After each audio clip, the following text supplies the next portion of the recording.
Assalamualaikum warahmatullahi wabarakatuh. Nasihat dari Imam Ahmad kepada seseorang yang menurut saya penting untuk kita. Jadi, suatu ketika ada orang datang kepada Imam Ahmad minta diberi nasihat. Imam Ahmad memberi nasihat begini. Jadi Imam Ahmad tidak memberi teori macam-macam. Imam Ahmad hanya mengulang, menegaskan keyakinan orang ini selama ini.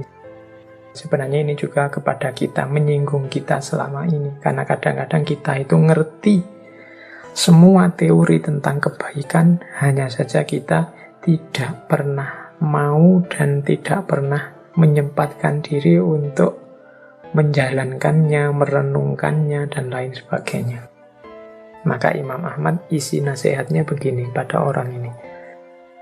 Jika Allah Azza wa Jalla menanggung rizki, maka mengapa engkau khawatir? Jika ganti dari Allah itu benar, maka mengapa engkau bakhil? Jika surga itu benar adanya, mengapa engkau bersantai? Jika neraka itu benar adanya, mengapa engkau bermaksiat? Jika pertanyaan mungkar dan nakir itu benar adanya, mengapa engkau senang dengan kehidupan dunia? Jika dunia itu fana, mengapa engkau merasa tenang? Jika hisab itu benar, mengapa engkau banyak mengumpulkan harta, bukannya mengumpulkan amal? Dan jika segala sesuatu itu sudah ditakdirkan oleh Allah Azza wa Jalla, mengapa engkau takut? Nah, ini nasihat sekaligus sindiran kepada kita yang disampaikan oleh Imam Ahmad ini kan semuanya sebenarnya kita sudah tahu, kita sudah mengerti. Hanya saja kita tidak pernah secara serius menghidupkan pengetahuan dan keyakinan itu dalam keseharian kita. Kita ngerti kok kalau rezeki itu sudah ditanggung oleh Allah. Tapi coba berapa kali kita khawatir, berapa kali kita takut tentang rizki. Kalau ditanya orang, rizki itu kan sudah dibagi toh? Jawabannya kita mesti iya. Allah lah yang menetapkan rizki setiap makhluknya. Jangankan manusia, hewan pun, apapun makhluknya Allah, semuanya sudah ada jatah rizkinya. Katanya Imam Ahmad, lah kok engkau khawatir? Kalau sudah yakin Allah yang menanggung rezeki, ya seharusnya engkau tenang. Bekerja semaksimal mungkin sesuai bidangnya masing-masing. Apapun hasilnya, apapun rezekinya, diterima. Berarti itu jatahnya.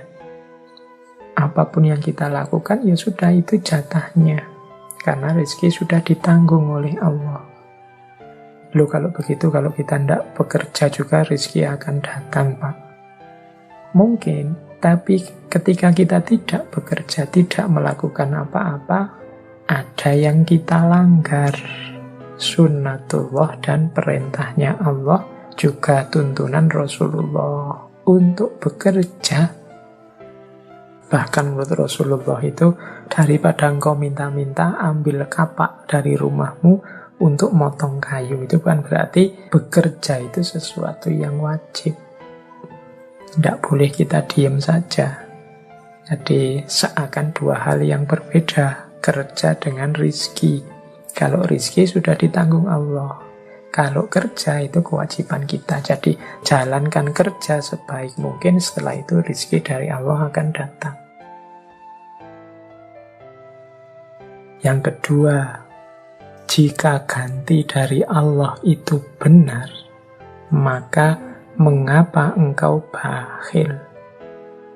Ini sindiran juga buat kita. Al-Quran itu secara tegas menyatakan barang siapa berinfak, barang siapa bersedekah, Allah akan memberinya, membalasnya dengan berkali lipat. Dan kita sebenarnya juga percaya logika ini. Tapi mengapa kok kita masih bakhil? Masih eman untuk berbagi, masih pelit, masih perhitungan kalau ingin memberi atau membantu seseorang. Katanya, apapun yang kita berikan, kita yakin akan diganti oleh Allah. Tapi kok kelakuan kita sehari-hari tidak menunjukkan itu. Ini disindir oleh Imam Ahmad. Jika ganti dari Allah itu benar, mengapa engkau bakhil? Kemudian pertanyaan selanjutnya dan nasihat selanjutnya dari Imam Ahmad, jika surga itu benar adanya, mengapa engkau bersantai? Kita yakin surga adalah hak, sebagaimana neraka juga hak. Lah kok kita santai? Kok kita tidak semangat beribadah? Kok kita tidak semangat ingin dekat pada Allah? Masih bisa kita bersantai dengan keyakinan bahwa besok ada surga. Jika neraka itu benar adanya, mengapa engkau bermaksiat? Masih bisa kita melakukan maksiat padahal kita yakin neraka itu hak ada. Berarti pengetahuan kita tentang surga, tentang neraka tidak hidup. Dia berhenti hanya sebagai pengetahuan. Kemudian jika pertanyaan mungkar dan nakir itu benar adanya, mengapa engkau senang dengan kehidupan ini? Ini berarti tentang alam barzah, yang di situ kita diinterogasi, ditanya tentang kehidupan kita. Harusnya kita tidak lagi jatuh cinta dengan dunia, begitu sadar bahwa dunia ini hanya sementara saja. Nanti segala kelakuan kita di muka bumi akan ditanyakan, akan dihisab, akan dibalas. Jika dunia itu fana, mengapa engkau tenang?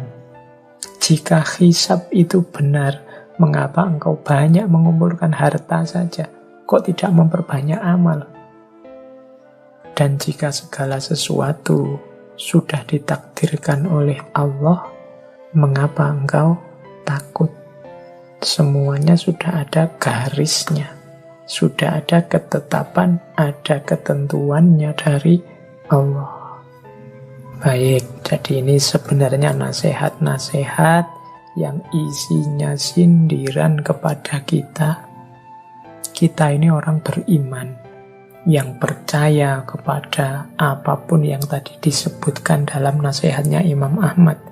Kita percaya Allah menanggung rizki, kita percaya Allah akan mengganti saat kita berbagi, kita percaya surga, neraka, alam barzah, mungkar nakir, kefanaan dunia, perhitungan amal, termasuk juga takdir dari Allah. Tapi mengapa hidup kita, keseharian kita tidak mencerminkan semua itu? Hidup kita penuh dengan kecemasan. Hidup kita ada bermacam-macam ketakutan. Hidup kita tidak serius untuk memperbanyak amal demi kehidupan yang lebih hakiki yang akan datang. Ini nasihat keras dari Imam Ahmad kepada kita. Baik, saya tambahi satu lagi nasihat dari Imam Ahmad tentang takdir atau ketetapan Allah. Ada rumus seperti ini dari Imam Ahmad. Jika engkau ingin agar Allah memberikan apa yang engkau sukai, maka gigihlah dalam mengerjakan apapun yang Allah sukai. Jadi ini pesan untuk kita. Level kita kan memang masih di sini, dan Imam Ahmad ngerti sekali seperti apa kita ini. Maka tips dari Imam Ahmad, kalau engkau ingin agar Allah mengabulkan keinginanmu, memberikan apa yang engkau sukai, sebaliknya engkau pun harus serius gigih mengerjakan apa yang Allah sukai. Apa sih yang Allah sukai? Insya Allah kita sudah tahu. Mendekat padanya, berdoa padanya, menjalankan perintahnya semampu, semaksimal yang kita bisa. Kita persembahkan hidup ini untuk Allah. Maka sebaliknya Allah akan mempersembahkan kasih sayangnya yang tidak terbatas untuk kita.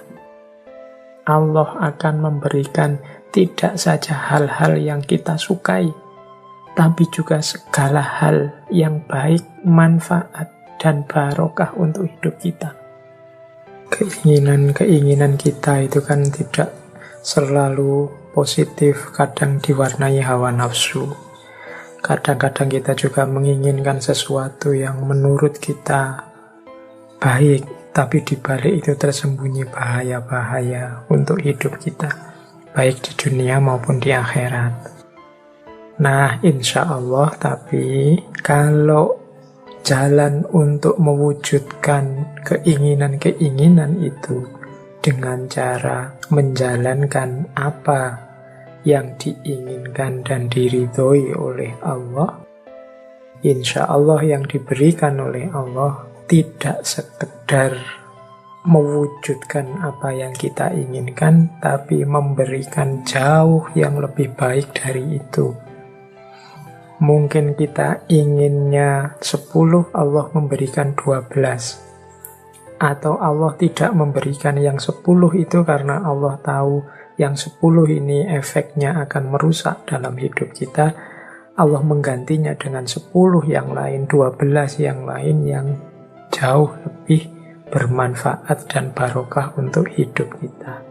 Jadi kita tidak bergantung pada amal kita, pada harapan kita, tapi kita pasrahkan semua pada Allah.